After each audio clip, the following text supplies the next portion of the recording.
Кыргызстан менен Кытайдын Шандун провинциясынын ортосундагы корпоративдик кызматташуу боюнча конференцияны ачып жатып, министрлер кабинетинин төрагасы Акылбек Жапаров Кытай Кыргызстандын ири соода өнөктөш экенин белгиледи.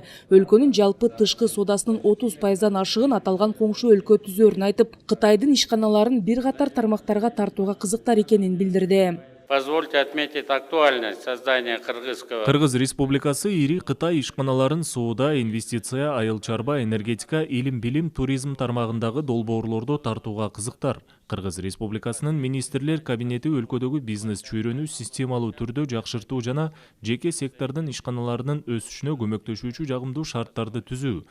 Ошондой эле Акылбек Жапаров Кыргыз-Кытай ишкерлер кеңешин түзүүнүн маанилүүлүгүн белгиледи. Бул эки өлкөнүн ортосундагы соода экономикалык жана инвестициялык кызматташтыкты арттырууга багытталат. Мындан сырткары Кыргызстандагы чакан жана орто ишканаларды, коомдук уюмдарды жана кооперативдерди каржылоо жана башка жардамдарды күчөтүүнү, ошондой эле калкты иш менен камсыз кылуу боюнча аракеттерге көмөктөшүүчү экономикалык мүмкүнчүлүктөрдү кеңейтүү фондун түзүү мүмкүнчүлүгүн карап чыгууну сунуштады.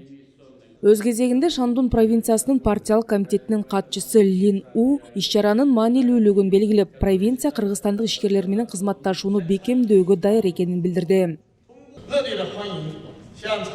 Кытайдын алдыңкы өнөр жай аймактарынын бири жана өлкөнүн ички дүң продукциясынын көлөмү боюнча 3-чү орунда турган Шандун провинциясы Кыргызстандын алдыңкы ишканаларына активдүү колдоо көрсөтүүнү пландаштырууда.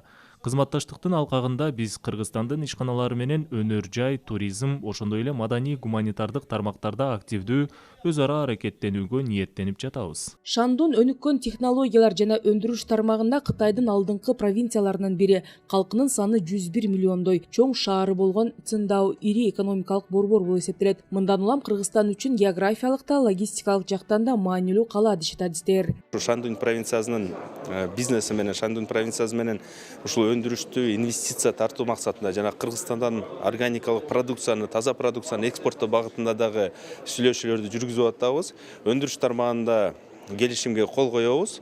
Биз ойлоп атабыз, бул биринчи тепкич. Мындан ары дагы биз ушул кызматташтык жолунда чоң жетишкендиктерге жетебиз. Иш-чаранын алкагында 6 документке кол коюлду. Чүй облусу менен Шандун провинциясынын ортосунда бир туугандык мамилелерди түзүү жөнүндө макулдашылды. Ал эми Ляочен шаары менен Ысык-Ата району ортосунда достук мамилелерди түзүү жөнүндө документке кол коюшту. Мындай келишим Кант шаары жана Новопокровка айылы менен да түзүлдү.